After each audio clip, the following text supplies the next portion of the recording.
He told me, first, I want to be very sincere with you. Okay. The one who operated on you the first round removed your right ovary and your right fallopian tube. Why? How? I was not told so. He said, yeah, the one who did that, I don't know them, but I am a doctor, and what I've seen is you don't have an ovary, you don't have your right fallopian tube. I remembered when that doctor was telling me, your right fallopian tube is so blocked and buried, you can't see it. He knew what he had done. Instead of removing the cyst, he removed together with the ovary. When now you are about to lose your uterus, that is when people come in and they start giving you their ideas and solutions. Yet they had all the time in the world to come and help you. Now when it has gotten worse, now this one calls, do this, there is this doctor. This is the phone number, call him, he will attend to you. Tomorrow he is ready, he will talk to you. Another one calls, do this tomorrow. I have spoken to another pastor. This pastor is marvelous. When he prays to you, that uterus won't be removed. Another one calls with their own opinion. At the end of the day, you are all causing panic to me. When I came out of theater, I was now begging God to die. The pain was too much. I was crying, shouting. The guy who was with me, he has marks. I was literally fighting, knocking the walls. I have never felt that pain in my life. And this nurse is busy telling me, stop making noise, we are tired. You are shouting and shouting and shouting. If you keep quiet, that is when you won't have pain. And then I'm telling them, please, this is my third surgery. I have never come out of theater with pain. Do something. Give me a painkiller. Inject me. I want to be injected. When he arrived, he threw me out of that bed. I was even sleeping because I had taken this sleeping pill so that I sleep. He lifted me up from that bed and told me, pick your bags and get out. Now I'm even like, where were we? Oh, yes, he has a baby and he has another wife. For the first time in my life, I begged a man. I even went down on my knees and I told him, please, wait until it's morning so that I go. If you throw me out right now, the neighbors will know and I don't want to feel that shame. So now everyone now started telling me, grow up, stop doing that. You are very dramatic. Everybody has problems. They don't even know this man is lying to them.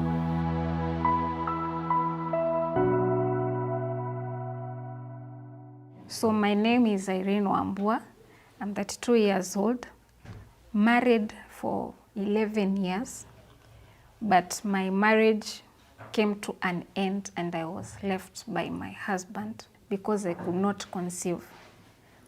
And after a lot of scans, reports, tests, I realized I have been suffering from fibroids, blocked fallopian tubes, that is bilateral hydrosalpinx, ovarian cysts that have recurred like twice, and severe endometriosis, which is the major thing in infertility. I eventually lost my uterus because of the severe endometriosis and the multiple fibroids. My childhood was a very nice childhood. I come from a family of 8 siblings.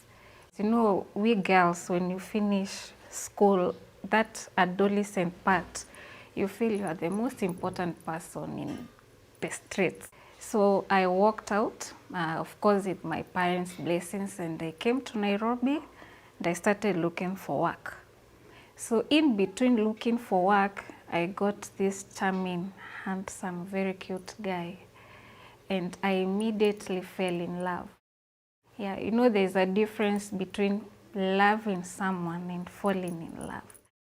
Yeah, this was the only man that I had known since I was born.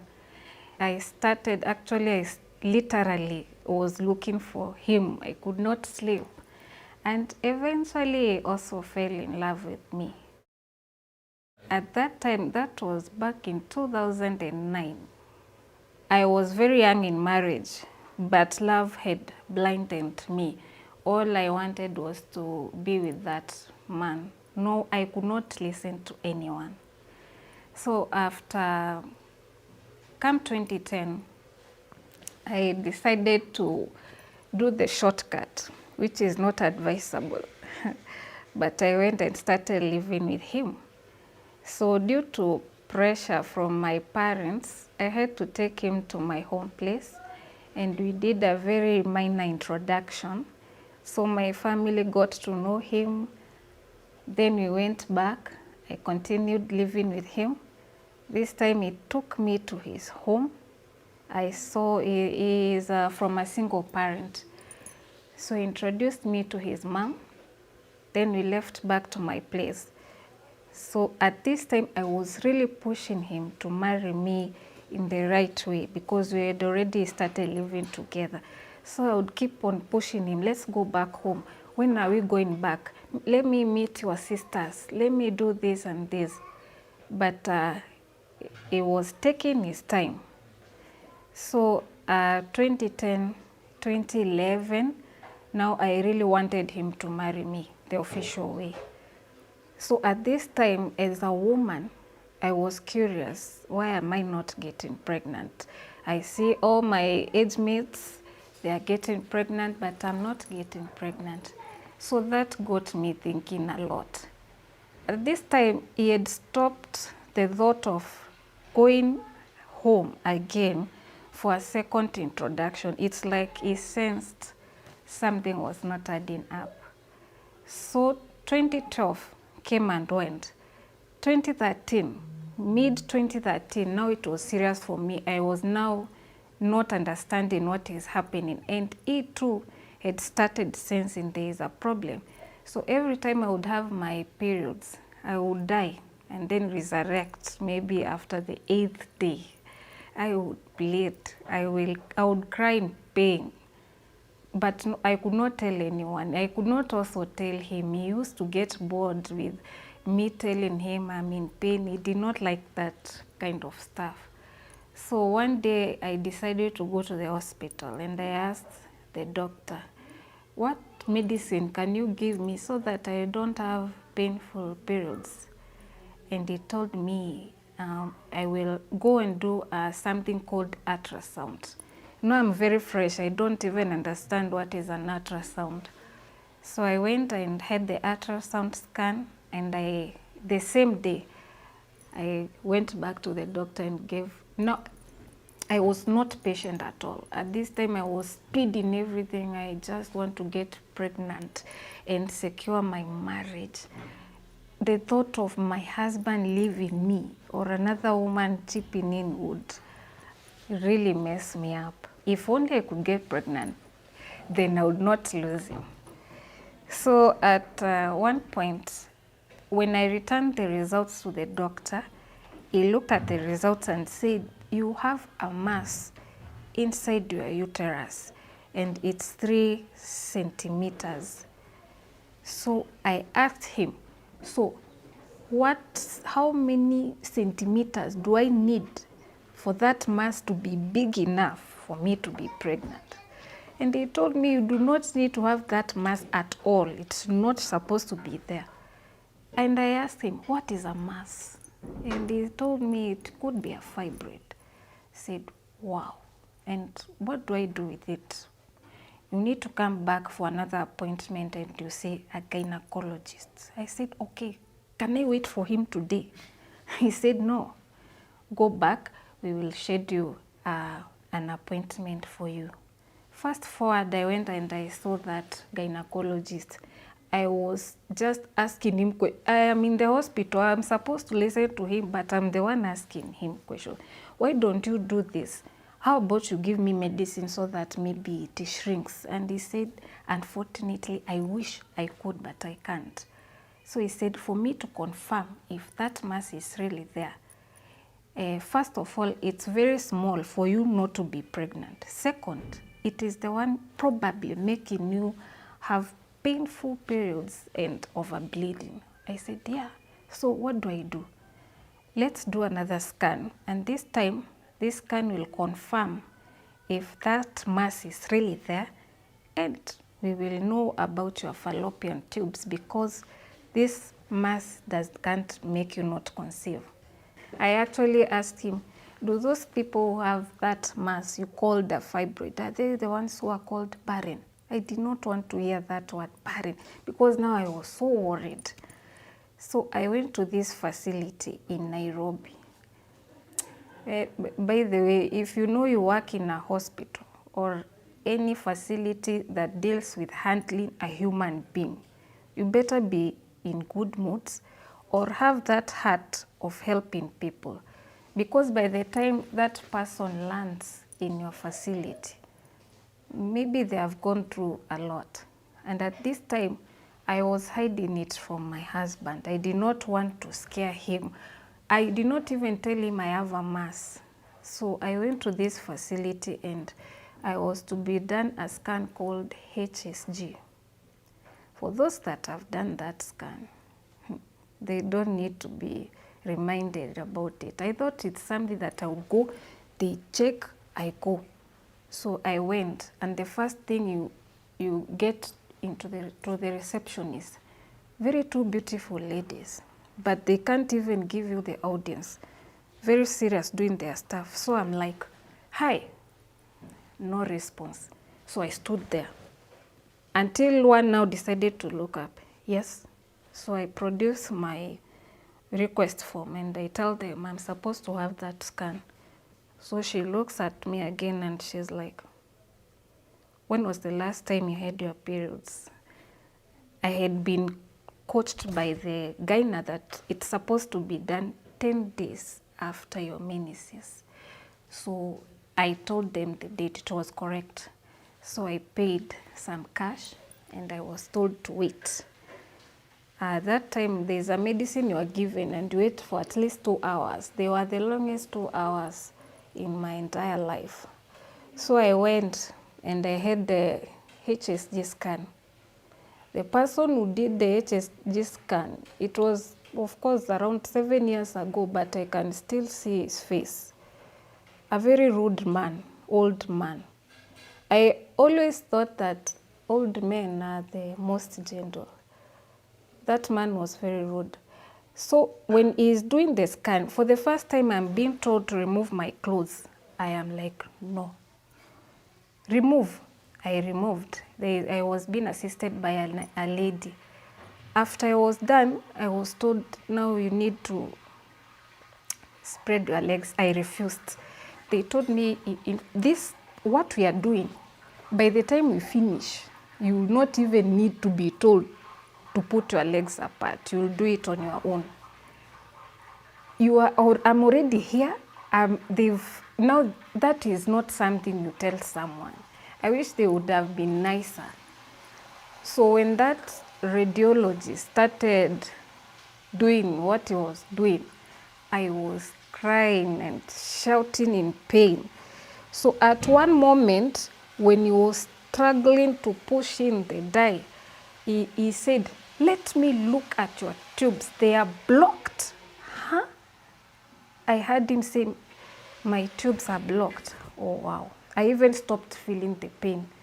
I could not wait for him to finish so that I can go and call the gynecologist and ask him, how do I need to open my tubes? I've been told they are blocked. So after the scan, I went back to the gyna. The gyna told me first the fibroid was one. That was now confirmed. And my tubes were blocked with something called bilateral hydrosulfings. Apparently, it's a liquid that has filled your tubes. Now, all I needed to know is how am I going to have this? Now I needed to get pregnant. So I went back home and I told my husband. I wish my husband could have been nicer, but sincerely speaking, he was like, it's okay. You can even adopt if you don't have to have your own. So I'm like, huh? You don't tell someone you can adopt when they are trying their best to have. That does not work at that time. So actually we were on bad terms, and he even left me. It was during a holiday. He left me and he went to his home. So what I was doing was trying to get pregnant. So I did not care whichever treatment I got from him. Any woman who loves a man, they do their best to keep him. So when he told me that and he went, I cried my heart out. I Googled. Before I saw that gynecologist with that report, I had known what is bilateral hydrocephalic sphinx, how it is impossible to conceive with that. I went and spoke to the guy, and he told me the only way he can do is if I go, I have this surgery, but at the moment, it can't help, because if I go for that surgery, I will have very minimal chances of conceiving. And number two, those tubes will come and get blocked totally. I asked him, why? He said, fallopian tubes are a size of spaghetti. And if you tamper with them and then they heal, they totally now get stuck permanently. I asked myself a lot of questions. At that time, that is when I started loving God. I would pray in the morning, in the afternoon, in the evening. When I'm walking, I'm talking to God. So now this fibroid had started growing. So in around 2015, now my husband started getting lost. I would see him like 2 days in a week. In the weekend, I would never see him. At the same time, where I used to stay, I used to say, I think women, sometimes we are our own enemies. You see, these ladies, when you are staying in a place and you see each household, there's a woman who is getting pregnant. You see, they are pregnant in a very short while. They are carrying their second pregnancy, and you feel so left out because they think you are slaying. That's why you don't want to get pregnant while they are giving birth. And actually, at some point, they don't even talk to you. You say hi. You feel so rejected. You feel bad, so isolated. You ask, how can I get pregnant? But it does not happen. After 2015, my husband now disappeared. I asked him, what's up? He said, I have meetings somewhere, so you can't see me during the weekend. I said, okay. So one day, he borrowed my phone and he went with it. And when he came back, I took my phone.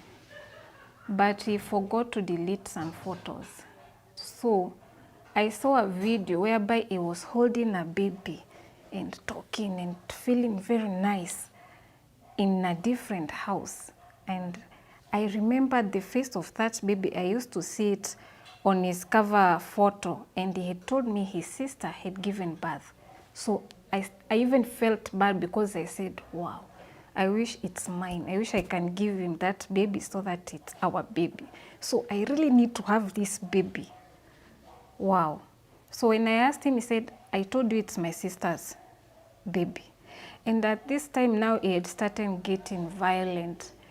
You know, sometimes we women, when you love a man so much and he gets to know it, he can do anything to you.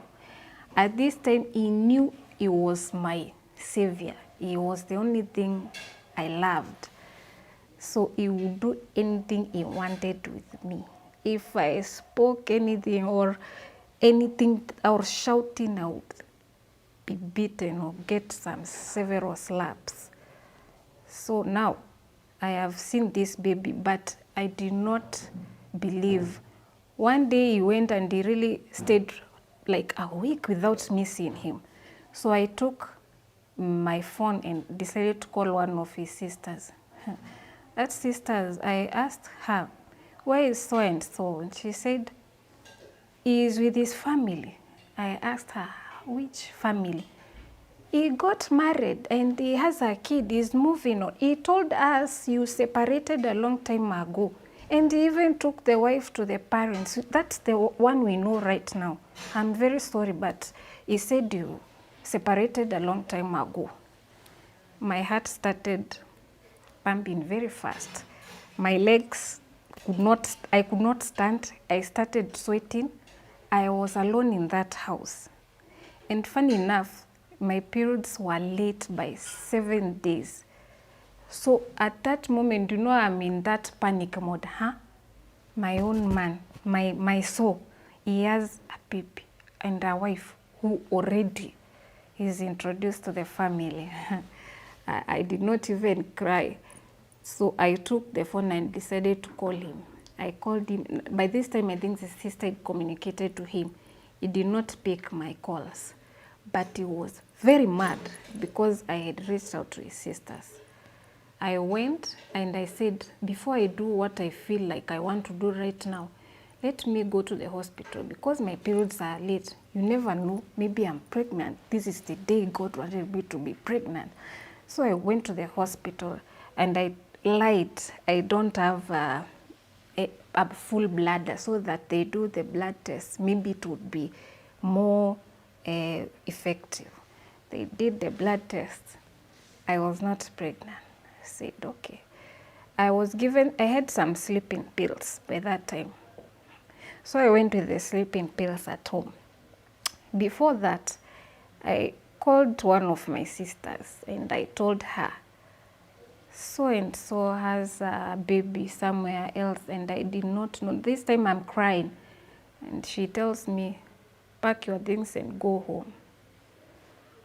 I disconnected the phone. There is no one who is even at least starting with her. Sorry, don't lose hope. Be like this. I'm very sorry to say this, but I have had a very unsupportive background.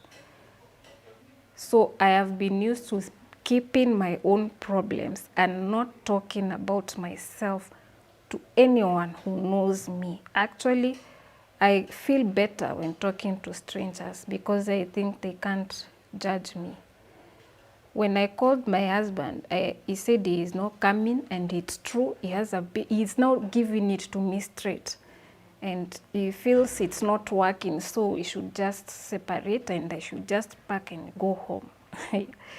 That is something, in a day, it's the same day I've discovered he has a baby. I cannot have mine because I have issues. And at the same time, I'm being told to pack and leave my home. My home I clean, it's mine. I'm being told to go, it's not working. And this is someone you love very much. I could not take it. I waited for him to come and I told him, you know, if you continue telling me to go, I feel like I cannot do this. You know, when you're given a news, at that time, you are crazy, you're not yourself, you can do anything. I told him, I am not going to continue living. You've left me, you are telling me to go home, and you are not even sorry. I told him, I have sleeping pills here and I'm going to take them. That was a way of scaring him to come home. And indeed he came. Came very late at night. When he arrived, he threw me out of that bed. I was even sleeping because I had taken this sleeping pill so that I sleep. He lifted me up from that bed and told me, pick your bags and get out. Now I'm even like, where were we?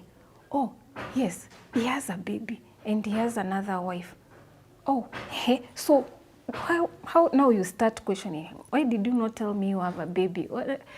So he was literally, practically chasing me out. He went to the other bedroom, picked my bag. He took it and he was throwing it, doing crazy things. At this time, I had to calm down and reason out with him. For the first time in my life, I begged a man. I even went down on my knees and I told him, please, wait until it's morning so that I go. If you throw me out right now, the neighbors will know and I don't want to feel that shame. At the same time, he has already taken his phone and calling my dad, something I would not have wanted my dad to know because I'm still in shame. I don't want to know them that I can't give, but by the way, not being able to conceive is something that makes a woman feel so isolated and shameful. You are just in there. And said, come and pick your daughter. I am tired of her because she wants to kill herself. You see what I said? Now from home, all my sisters think Irene wants to kill herself. They don't even know the reason, and yet at this time I was scaring him to come. So now everyone now started telling me, grow up, stop doing that. You are very dramatic. Everybody has problems. They don't even know this man is lying to them. In the morning when I woke up, he agreed that I can wait until morning. So he went to work and I said I will not go home. I lit a jiko full of charcoal. I made sure it's full. I have never even told him. He does, wherever he is, it's going to surprise him if he finds out.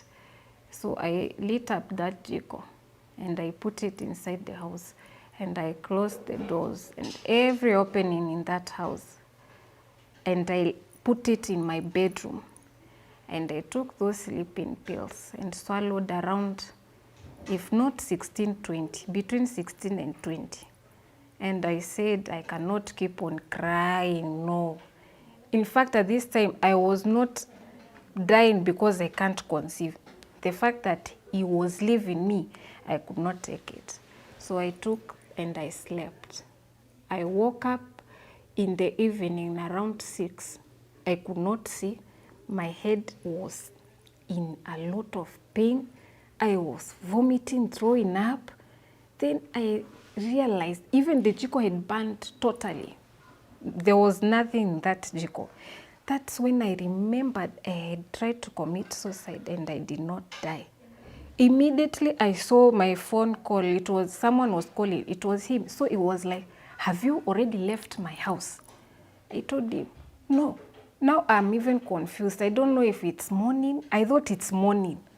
And I told him, have you already left for work? And he was like, what kind of questions are you asking me? Have you, if you have not left, you should know that if I come, I will literally chase you. So fast forward, I managed to go home. My mom welcomed me. I stayed for around 2 weeks. I could not live without him. I begged him. We fight until the last minute. I begged him and I managed to go back to him. We started living together again, but at this time he told me, do not expect me to be always there and committed. Me, I've told you I have another family, so now it's about you now to decide. I took that one. I preferred being close to him than away from him because of love. Love can be crazy for a woman. If we love, we love. But when we come to give up on that person, it's done. At this time now, I started thinking about doing something better for myself because I now knew my marriage risk and I'm not conceiving. I tried herbal medicine. I would do anything. This herbal medicine costed me a lot of money. I would spend 3,000 in a week. I took this medicine and funny enough, the fibroid shrank. When I went for another scan, I had no fibroid. I was so happy. The fallopian tubes, actually the liquid was reducing. Oh my God, I was the happiest girl. I knew I'm now getting pregnant. I did not lose hope. After staying and doing a lot of fights with my husband and trying to keep my marriage, I decided now, because I had gotten at least something from that marriage, I could now go and look for work anywhere. So I used wisdom and I told him, I need us to separate. I'll go to another place closer to where I'll be working. So yeah, but at this time I'm trying wisdom to separate with him through a very nice way, because at this time I discovered it's not working at all. And even the baby mama was giving me hell. I have gone through a rough life as a woman, as a small girl. I went again and I saw my gynecologist. He told me to do another HSD scan. I remember that painful scan, but I went to a different facility. When I did that scan, now the fibroids had come back, this time 4. Remember the first time I had 1. This time there are 4. My fallopian tubes still blocked, but my left fallopian tube somehow patterned. That's how they call it. Being patterned is open. When I went to the gynecologist, he told me, now, because the fibroids are back, still we can't remove them. There are only 4. If we remove a fibroid, they come back and in multiple. I said, okay, so why am I experiencing pain?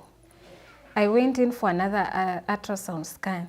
This time, I was told I had tried fertility pills called Clomid, 6 cycles that is. It had not worked. They had not worked. So I was given a higher dose of another one called letrozole. For those trying to conceive, they know letrozole. I was told the disadvantage of these pills, you are in bad moods, and if you happen to conceive, you can get twins or triplets. I said, that's exactly what I want. So I took them without thinking twice. Every time I'm marking, I had even set an alarm. I did not care how much I had spent on those pills. Little did I know that when I'm taking these pills, they are supposed to maybe, I think, make your ovules get bigger. Yeah. At the same time, they were making my fibroids grow bigger. And at the same time, they gave me something called ovarian cysts. So at this time, the gynecologist told me to stop. When I stopped, he said, we are going to monitor these cysts, if it gets bigger or if it shrinks. Because I wouldn't want you to go to the theater and have it removed. But if it gets past 5 centimeters, it's dangerous. We have to remove it. One day the pain was too much. I went to the doctor and I told the doctor, please. This time was my second opinion. He told me to go and have another scan. I went. I have used a lot of money on scans. I went and had that scan. Now the cyst had grown bigger. It was even past, I think it was 6. And they said, we can't let you go. We will have to remove that. And I will look at your fallopian tubes, see what I can do. The mentioning of see what I can do, I agreed immediately, okay, but I won't touch the fibroids. I said, no problem. Why won't you touch the fibroids? He said, it's dangerous. If I remove the fibroids, chances of they can come back in multiple. I said, it's okay. I went for theater. That husband of mine, the reason I loved him, by the way, he used to love me too, but may I say I'm a woman who has lost a home because of my body. I always blame my body. It has made me lose a home and someone I loved. He was with me that day. So I went for theater. But when I woke up, I discovered I had been opened up. I had that open surgery. But we had agreed with the doctor I'm doing laparoscopy. So after I was better, I asked the doctor, what happened? You were not to cut me open. He said, I saw those fibroids were so big and they would disturb you. And I just thought of removing them for you. I thought it would be better for you. I said, oh, okay. How about my fallopian tubes? Your right fallopian tube is totally blocked and buried, I think, where, I don't know, it's due intestines. How about my left? Your left fallopian tube is open. That one you can conceive with it. Oh, thank God. So, but you have one more problem. What? You have severe endometriosis. And what? What is that? He told me those are scarring tissues. What are scarring tissues? Before he finished explaining, I did not even understand anything. He told me, for now, go try and conceive with your left tube. But with the endometriosis I saw in you, I think it's going to be a tough journey for you. I did not listen to him. I went and I tried. After 4 months, it did not happen. At this time now, my husband and I, we were not doing fine, and we eventually separated. And that is when problems started in my life. If I have never borrowed money from you, anyone out there, it's because I don't have your number. From a beautiful house with everything, I sold everything. I have separated with my husband. I'm now someone who needs to be on painkillers. I am trying to raise up, try to see if I can pay my house rent, moving into a smaller house. Life had gone upside down for me. I would wake up in the morning and look at myself. I don't understand how I'm at this point here, sleeping down, like I was crying day and night, but when I go out, I'm very strong. I smile. You see people walking out there and you look at them with a very hateful face. You don't know what they are going through. At this time, when I see a pregnant woman approaching me, I would divert. I hated to see a pregnant woman anywhere around me. And if I discover you are pregnant and we live in the same area, I would avoid you because I don't want to see you, because I know you are going to give birth and I don't want that process. If you are my friend on Facebook and I discover you are pregnant and you start making those photos and your baby, your husband, I look at you and I say, oh God, this is what you've denied me. I block that person so that I don't see them. After a very long struggling life, when I was left with my husband, at this time I had not started working. So after a while, God was merciful and he gave me a job. And after struggling, now at this time, I knew I am not married, so why should I stress myself with getting pregnant? But in between, I got this guy who is saved, by the way, and he told me God has spoken to him. And God has said he will take care of me and marry me. And in fact, he asked me, would you like a church wedding? I'm like, oh yeah. But I did not have that love I had from my ex-husband. The love had gone, but I'm trying to make it happen by force. Now, when this guy we have met, I have not told him I have an issue. But as we continue dating, I tell this guy, by the way, you know, I have been hospitalized, I think twice. I have this condition, and unfortunately, for the time being, I can't conceive. And he said, don't worry, I will love you the way you are. I'm even going to pray for you. You are going to get pregnant. Just wait and see. You will get pregnant. After we finish that wedding, you won't believe. I did not know this guy was. I don't want to use the word conning. This guy was not working. And you see, I have gotten this job and the guy is not working, and I was also fooled by his looks and the way he's saying he loves me and his charming words.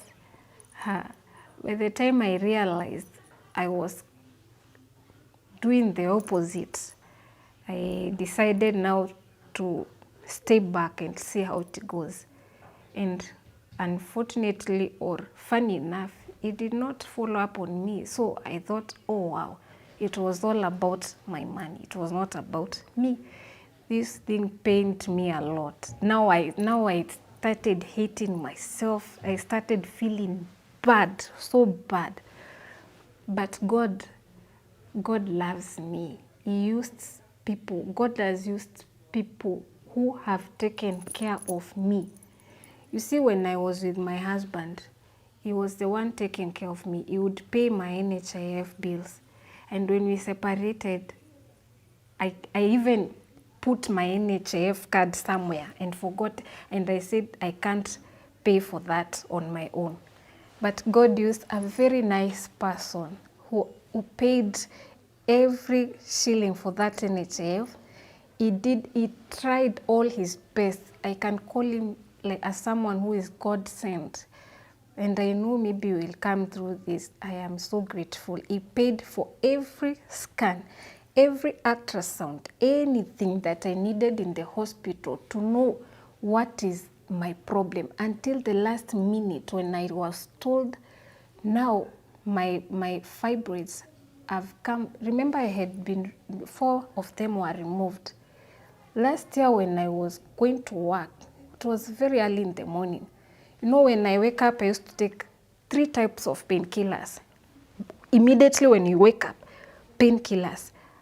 After I leave the door in the matatu, I will take another round. And before I alight from the matatu, I will take another round.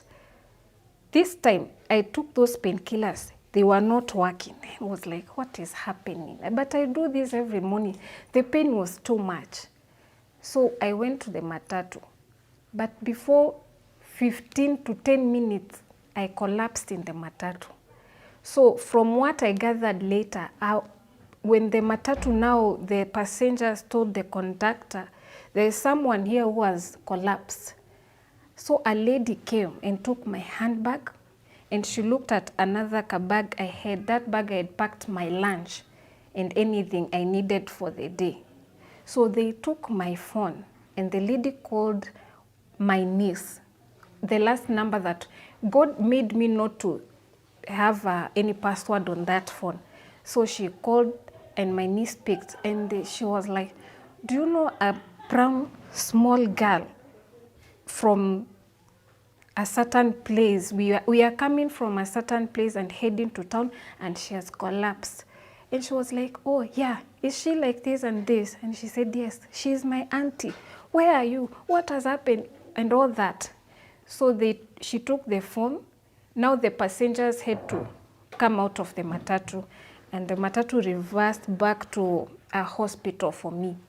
When I woke up, the first person I saw was my 2 in-laws in the hospital.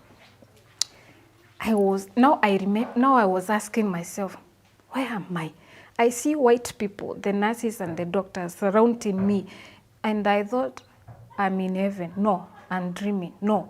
When I looked at this side, I saw my in-law coming, walking very fast with his Bible. He's a pastor. He has really helped me too in this journey.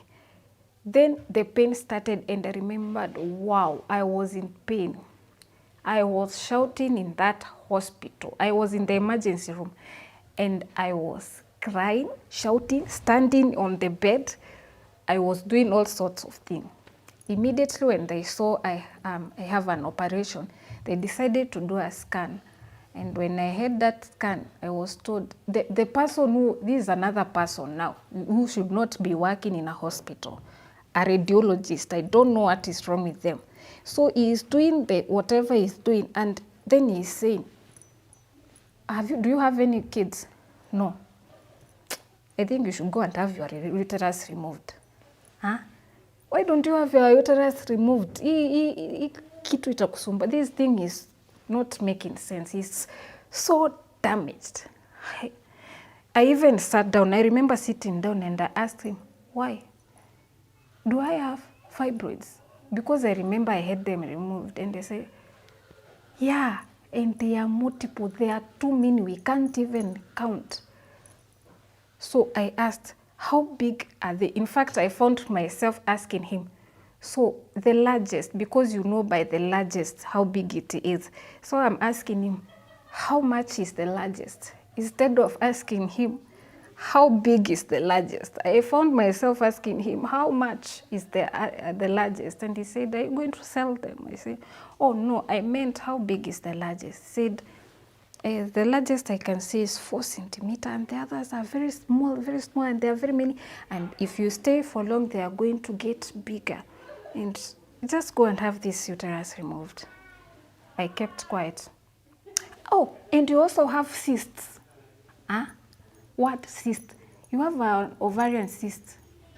I was told cysts don't come back. I had mine removed with fibroid. Because you have cysts. and this time on the left side.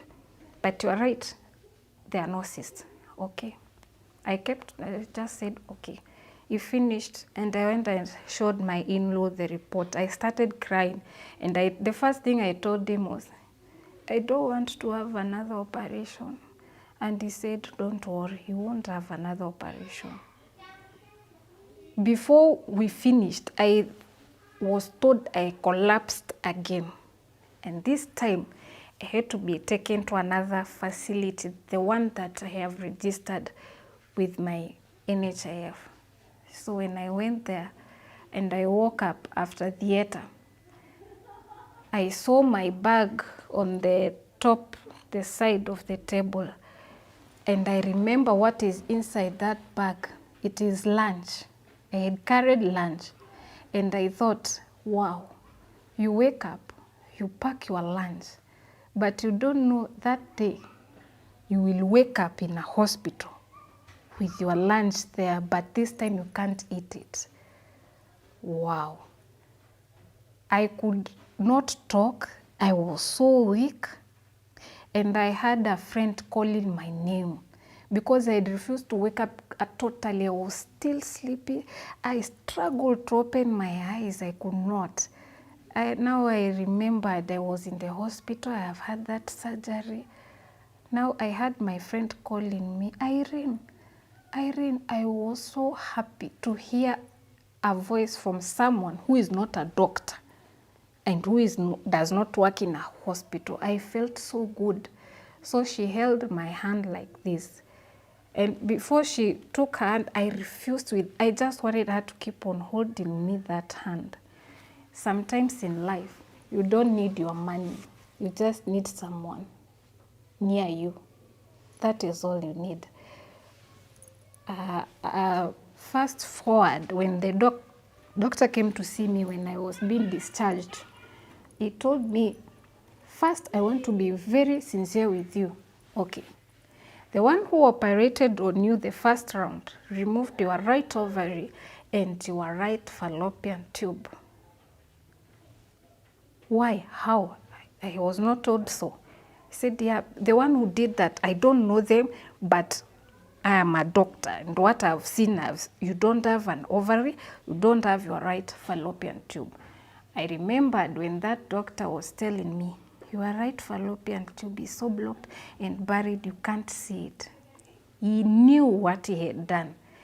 Instead of removing the cyst, he removed together with the ovary, and they did not tell me about it. They refused to tell me.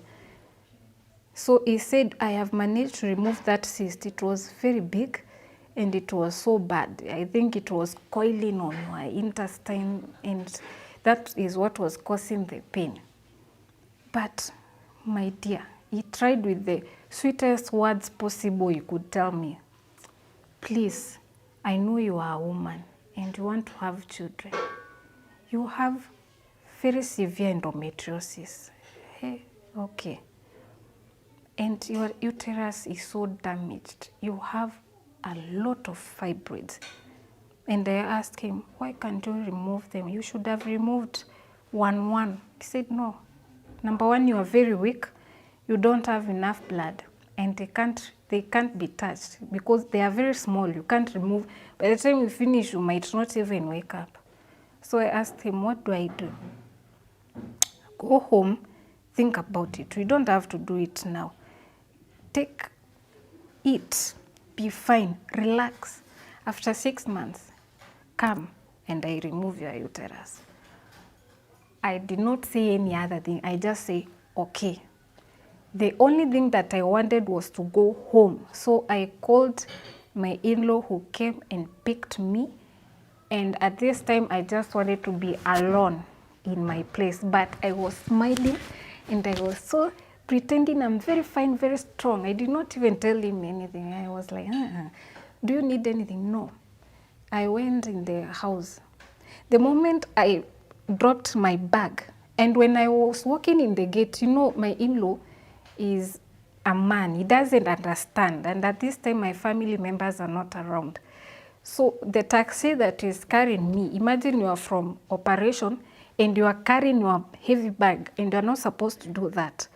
I carried that bag like a normal person. I even tried to walk straight. I opened my gate. I even meet some neighbors and I'm like, hi, hi. And I walk inside in the house. I close the door. I drop my bags. I cried. Any tear that would have been inside me, I cried it that day. And I had not thrown away my lunch. I asked God, this is the food I was to eat 3 days ago. I did not know I would come back to this house with another stitched stomach for a second time. My God, where is your mercy? I have, at the moment, my house is like a prayer center. That is a place I just talk to God every day. I eat my prayers because I don't have any alternative. No, money cannot even save me at the moment. It's only God. Fast forward, unfortunately, I had to lose my uterus. I think 3 months ago.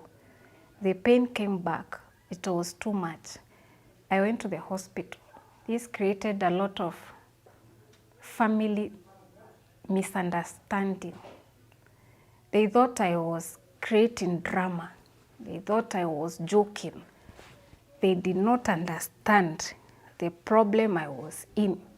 Actually, at one point, my dad told me to wake up and go back home, to be discharged immediately and go back. The doctor had to talk to him and tell him, if you can come and see your daughter, you would not say that again. In fact, we need you guys to come here and donate blood for her because she doesn't have blood. I had to be hospitalized for a week before that procedure. I had no one on my side. When you hear someone has been hospitalized, please, even if that person, whatever that person had done to you, go and see them. They will feel better if they see you. I was alone. When I was going to the theater that day, I had to speak to a boy who I call a brother right now. I had to talk to that boy to come to receive me after the theater. I had no one. No one. Before the theater, I had no one even to bring me food. But the people I was relying on, you see, they think I'm creating drama and causing panic, especially to my mom, who is not very well. And that is the last thing I wanted my mom to go through. Then there is something else. When now you are about to lose your uterus, that is when people come in and they start giving you their ideas and solutions. Yet they had all the time in the world to come and help you. Now when it has gotten worse, now this one calls, do this, there is this doctor, this is the phone number, call him, he will attend to you tomorrow, he is ready, he will talk to you. Another one calls, do this tomorrow, I have spoken to another pastor, this pastor is marvelous. When he prays to you, that uterus won't be removed. Another one calls with their own opinion. At the end of the day, you are all causing panic to me. At this time, what I wanted was, it is going to be well. It is fine. It is, don't worry. God has you. But what I was getting is, you are doing the wrong thing. You will regret. Seriously, at even one point I thought, what?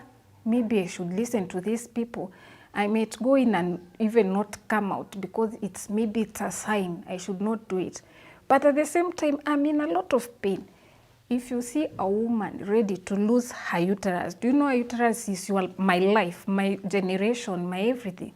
If you see someone ready to lose it after 11 years, just know they have done their best and they're in pain. And I was tired of feeling pain. When I went to the theater, I was begging God, but I had very nice people who were praying with me. I was asking God, please don't allow me to die. I don't want to die. The doctor said I don't have blood. Please do something. In fact, make it possible for the doctors to remove the fibroids and my uterus to be intact. Me, I knew when I go, I had prayed. I knew when I go to the theater, I would come out with my uterus. I was praying to God to do a miracle that it would be possible for the fibroids to be removed and I would come out. When I came out of theater, I was now begging God to die. The pain was too much. I was crying, shouting. The guy who was with me, he has marks. I was literally fighting, knocking the walls. I have never felt that pain in my life. I don't understand, it's because it's part of my body. Now, when I'm crying in pain, I'm calling the nurses to come and assist. And this nurse is busy. You see, now you are stitched. And at that time, you don't even move. You can't. So they come and throw me like this. I face upwards. That pain of turning me like that. I even kept quiet and looked. Now I opened my eyes. You see, you are still in anesthesia. You can't see. I had to open my eyes and look at them because of the pain. They've turned me like this. I managed to look at the bandage. It was bloody. I tried to look my legs. I saw the gown I was wearing. Blood. I immediately closed my eyes because I was fearing.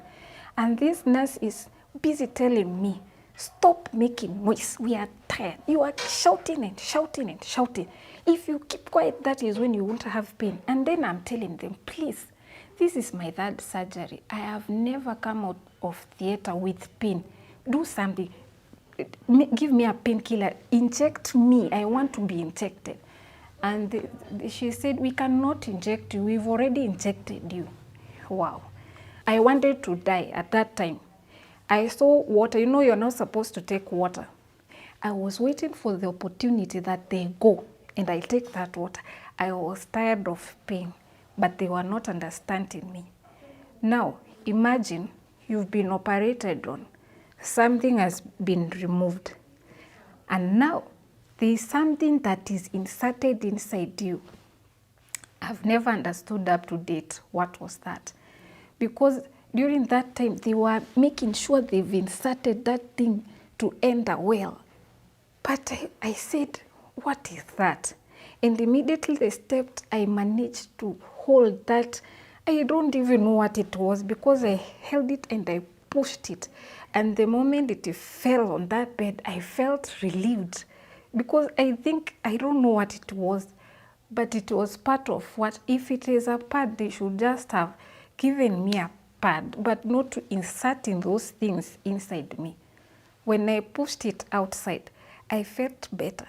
And then that, I will never forget that day. And those nurses, I know if you hear, please, you made me go through a terrible pain.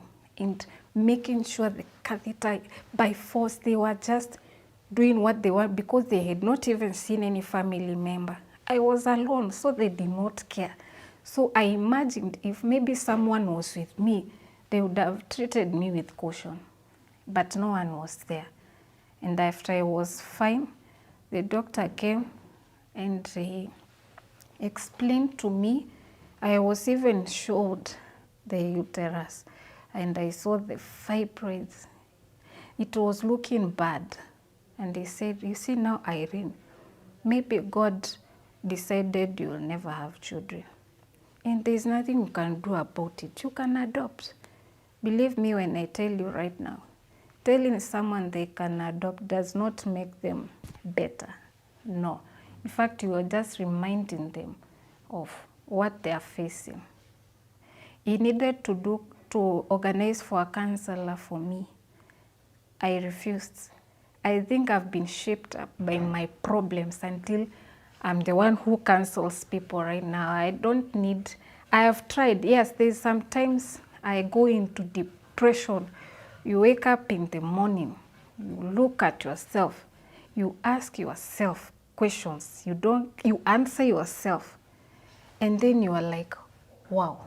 The only thing that I ask God nowadays is peace and some little joy. I ask God, please, I know I don't have a uterus and I'm trying to work. give me some joy of smiling with people and just being normal like other people. That is all I'm not even asking you for children anymore, no.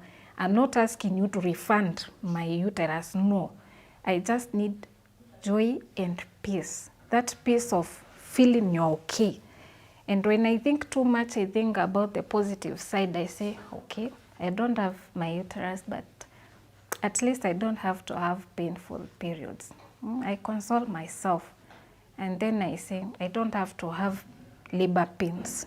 But sometimes, when I see someone holding their baby, I can give them what I have in my pockets to pay them to give me 2 minutes to hold. I love small babies.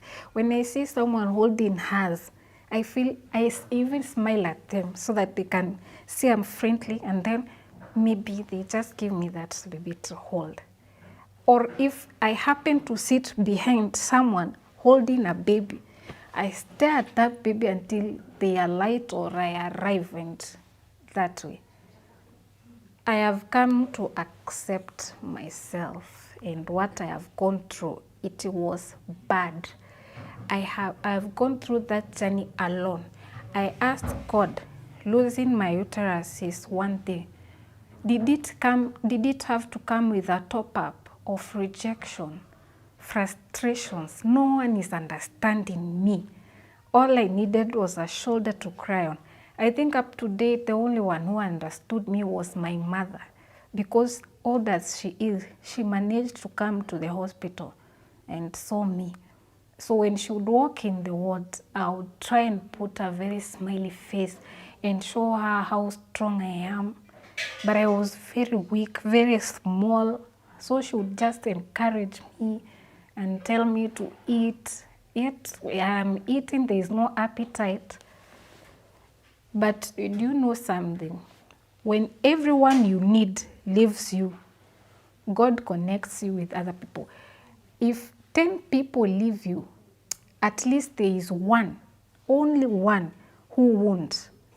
There is one person who God leaves behind to take care of you. There is a neighbor who has tirelessly, she would come, you have been operated and you are alone in that house. The boy who was taking care of me, imagine when I was being discharged from the hospital, I needed pads and there was no nurse around. And I asked myself how I could send this boy to bring me pads. He doesn't even know that.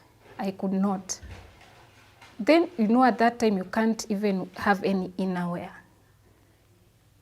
I took this bandage, the one when you are inserted those needles, I took it and I cut a tissue paper and I started to stick it and stick it with the bandage, this side and the other side, so that it won't fall. And then I would walk in a style that no one would notice, because they had no one to come and pick me up or even bring me the clothes that I would need as a lady. I was alone, and I have a family, a very loving family, but I was alone. Yes, they were not around, but even a phone call I did not receive. But my heart is not bitter. I think it's a journey that God made me to go through for a reason. And someone told me I should be happy because God has used me as a sacrifice, so that one day people can say, surely there is a God. If that is Irene, there is a God. I'm currently having a very nice friend. You know, when you fall down, someone can come and pick you. Okay, there are those that will pass, but there's someone who will come and pick you and help you dust yourself. I have someone who has done that lately. I had stopped going to church totally, because number one, when you go to church, you meet people who know you and they look at you with a lot of questions, and you can't stomach those questions anymore. Not because of that shame, you feel I don't need to go somewhere where people know me, so I isolate myself too much. sometimes I really look for someone to counsel me. Sometimes it really hits me hard. I wish to talk to someone, literally talk to someone, but you don't have anyone. You are left. Your husband left you. Another one came and dumped you. You are so alone. You feel like God is not there. But with someone who comes and tells you, Irene, you're going to be fine. You know what? Go read this book, read this other one. Let me pray for you. That is very nice. In fact, since I started talking to that person, that is when I got the courage to even speak right now about, no one knows about me. I always hide it from people. But after I spoke to that person, I started feeling I'm not rejected after all. There's someone who is seeing potential in me. So I can still do it. I can still be a human being, a normal person. I don't have to feel that isolation. And there is no small problem. You know, people tell you, what you've gone through is nothing. There are people who are going through worse or bad things. If I gave you myself and you go through what I have gone through, you'd even tell me to pick my problems. You can't manage. So there is no big problem or small problem. It's good to be near a person who is down. But so far, so good. I still have that family which is so loving. Yeah, and some people have backed me up. And I was once told while in counseling, the more you talk about it, the more you accept yourself. When my uterus was removed, I asked the doctor about the side effects that I would face later. And he told me one thing, I am going to experience menopause symptoms. I could not believe the word menopause being addressed to me at the age of 32. I never knew that would ever happen. Then I asked him, how about, do I have any ovary, or what did you remove exactly? He said my left ovary is still intact, but it has cysts. And remember last year, there is a cyst that was removed from that ovary. So he says I have insignificant cysts. But the prayer right now is that those cysts, they should not develop or get bigger. I don't know how to talk to God and make him understand that those cysts, they should not get bigger, because if they do, I'll be back in surgery. But with that ovary, now the doctor told me that ovary will moderate my hormones. Of course, there are hormones that come with the uterus. But at the moment, I'm literally surviving with that ovary for hormonal balance. But sometimes your mood change, the one you call mood swings. Sometimes you can even wake up and just cry, but we are different. People are different. But as for me, what I've discovered, sometimes I'm very sad, very mad. I can wake up and I don't want to talk to anybody. And sometimes I can be very happy. So I'm trying to balance that, not to offend anyone when I feel down, or not to be overwhelmed at the same time. The challenge I'm facing currently, I have told you I was alone during that journey. I have called everyone on my own accord. I have borrowed money to sustain myself. Imagine you are in the hospital, you pick your phone. Hi, please give me 300. I'll refund. Okay, when? Next week. Okay. I have gone into debts, and at the same time I've faced rejection. But I'm slowly managing myself.